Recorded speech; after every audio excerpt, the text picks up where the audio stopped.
నమస్తే, welcome to Khammam 360. చెలరేగిన మంటలు. అశ్వాపురం మండలంలోని మొండికుంట గ్రామ సమీపంలో తుమ్మల చెరువు రహదారి మార్గంలో ఉన్న గుట్టపై రాత్రి అడవిలో ఒక్కసారిగా మంటలు చెలరేగాయి.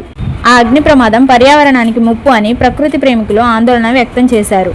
అటవీ శాఖ అధికారులు అడవులు కాలిపోకుండా తగిన చర్యలు తీసుకోవాలని స్థానికులు కోరుతున్నారు. వ్యవసాయ మార్కెట్లో పెరిగిన ధరలు. ఖమ్మం వ్యవసాయ మార్కెట్లో పెరిగిన మిర్చి ధరలు. కింటా ఏసీ మిర్చి ధర 18,900, కొత్త మిర్చి ధర 19,000 కాగా కింటా పత్తి ధర 7,400గా నమోదైంది. ఈ వివరాలను మార్కెట్ కమిటీ సభ్యులు తెలిపారు. నోటీసులు ఇవ్వకుండా ఎలా కూల్చివేస్తారు? ఖమ్మం వెలుగుమట్ల భూదాన్ భూముల్లో పేదల ఇండ్లను పరిశీలించిన ఎమ్మెల్యే కోదండరాం పునరావాస కేంద్రాల్లో ఉన్న బాధితులను పరామర్శించి వారి సమస్యలను తెలుసుకున్నారు. నోటీసులు ఇవ్వకుండా ఇళ్లను కూల్చడం సరికాదని, బాధితులకు తక్షణమే న్యాయం చేయాలని, ప్రభుత్వం బాధితులకు ముందస్తుగా నోటీసులు ఇచ్చి కొంత సమయం ఇవ్వాల్సిందని ఆయన అభిప్రాయపడ్డారు. బాధితుల న్యాయదీక్ష.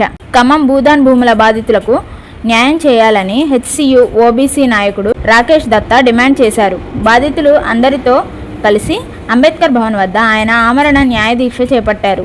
గత 5 రోజులుగా న్యాయం కోసం పోరాడుతున్న వారికి అండగా ఉంటామని రాకేష్ దత్తా తెలిపారు.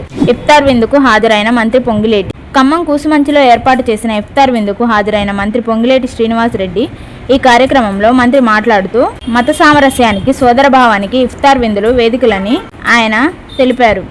ఈ సందర్భంగా ముస్లింలందరికీ రంజాన్ శుభాకాంక్షలు ఆయన తెలియజేశారు. ఆలయం మూసివేత. ఏరుపాలెం మండలంలోని శ్రీ వెంకటేశ్వర స్వామివారి ఆలయాన్ని చంద్రగ్రహణం కారణంగా మూసివేయడం జరిగింది. ఈ గుడిని ఉదయం 9 గంటలకు మూసివేసి మరలా బుధవారం తెరవనున్నట్లు ఈఓకే జగన్మోహన్ రావు తెలిపారు. దుబాయ్ ఎయిర్పోర్ట్లో ఆగిపోయిన మంత్రి తుమ్మల.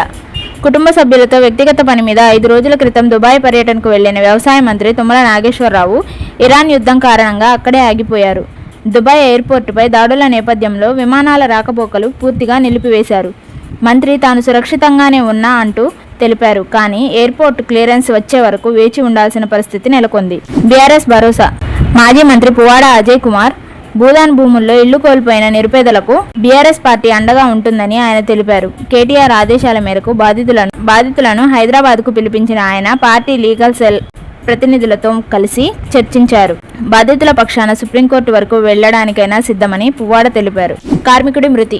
ఖమ్మం జిల్లా తిరుమలాయపాలెం మండలంలో రోడ్డు ప్రమాదం సంభవించింది. బీహార్ రాష్ట్రానికి చెందిన హౌస్ సీలింగ్ వర్కర్లు మరిపెడలో పనిచేస్తూ బైక్ పై ఖమ్మం వైపు వెళ్తుండగా పాతర్లపాడు వద్ద ప్రమాదం జరిగింది.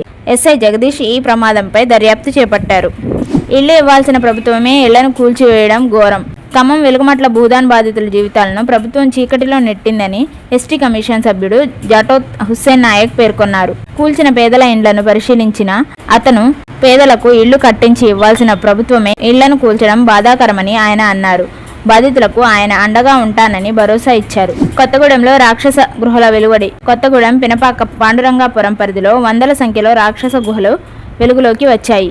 పురావస్తు శాఖ హైదరాబాద్ సర్కిల్ సూపరింటెండెంట్ నిఖిల్ దాస్ ఆధ్వర్యంలో తవ్వకాలు ప్రారంభమయ్యాయి.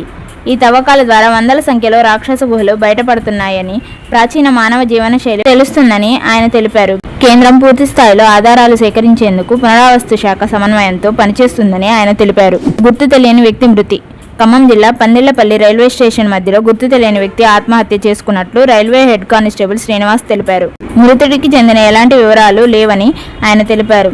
అన్నా ఫౌండేషన్ సహాయంతో దేహాన్ని మార్చురీకి తరలించారు.